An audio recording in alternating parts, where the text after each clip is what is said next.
తెలంగాణలో అధికారంలోకి వచ్చిన కాంగ్రెస్ ప్రభుత్వం రైతాంగాన్ని సామాన్య ప్రజలను నట్టేటా ముంచిందని మాజీ మంత్రి పువ్వాడ అజయ్ తీవ్రస్థాయిలో ధ్వజమెత్తారు. కేసీఆర్ హయాంలో నాట్లకి అండగా నిలిచిన రైతు బంధును కాంగ్రెస్ ప్రభుత్వం ఓట్ల పండుగగా మార్చిందని మండిపడ్డారు. వానాకాలం యాసంగి వస్తున్న రైతులకు పెట్టుబడి సాయం అందక అల్లాడిపోతున్నారని ఆయన ఆవేదన వ్యక్తం చేశారు. రైతు సంక్షేమాన్ని కాంగ్రెస్ విస్మరించిందన్నారు.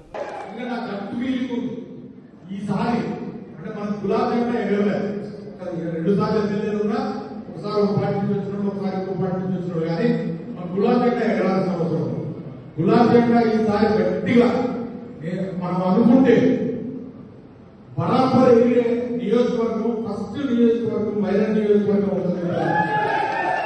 దీనికి కారణం కూడా చెప్తా, ఎందుకంటే ఇంకెక్కడ అని చెప్తా. నేను ముందు చెప్పాను కదా, గ్రామీణ వాతావరణ నియోజకవర్గాలు గమనం ఉంటుందా లేదు. ఇక్కడ ప్రధానంగా రైతులకు సంబంధించిన రెండు విషయాలు.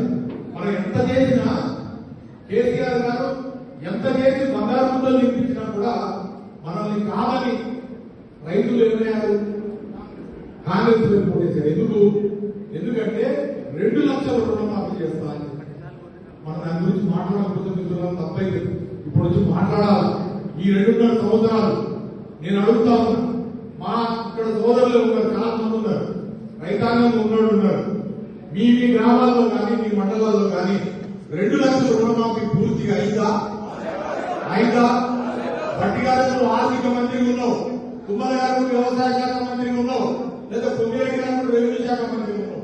వైరా నియోజకవర్గంలో నువ్వు చెప్పిన ఏ ఊరు ఏదైనా రావడానికి సిద్ధంగా ఉన్నా నువ్వు వస్తావా? మీ మంత్రులు వస్తారా? మీరు వచ్చి రైతు రుణమాఫీ 100% అయిందని చెప్తూ ఉన్నావు. ఒక గ్రామంలో పూర్తి చేయకపోగా అప్పుడు ఏం చెప్పారు? ఇక మేము వస్తున్నాం, ఇక మేము వస్తూనే ఉన్నాం, మీరు పోయి 2 లక్షల రుణమాఫీ చేసుకున్నారు. ఇక్కడ డబ్బులు పోండి, 2 లక్షలు పైన ఉండడం కూడా మేము 2 లక్షల రుణమాఫీ చేస్తాం.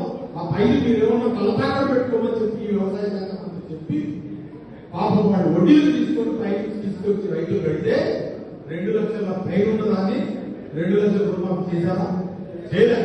చేయకపోగా అక్కడ వరకు అలపరంగా చేస్తున్నారు. చేసుకొని ఇది అయిపోయిందన్న, ఇది వచ్చింది కదా, దీని గురించి మాట్లాడలేదు. ఇదేదా నువ్వు చెప్తుంది కదా 2 లక్షల వరకు ఉన్న రైతులు అందరికీ కూడా చేయమని. కేసీఆర్ ఉన్నప్పుడు రైతు బంధు చేశారు. రైతు బంధు చేస్తే 100% రైతు బంధు అందరికి వచ్చిందా? మన నియోజకవర్గంలో మేనేజ్మెంట్ వచ్చిందా? మన నియోజకవర్గంలో తెలుగుదేశం వచ్చిందా? మన నియోజకవర్గంలో వేరే పార్టీ కమ్యూనిస్ట్ పార్టీ కూడా వచ్చిందిగా. అన్ని పార్టీలు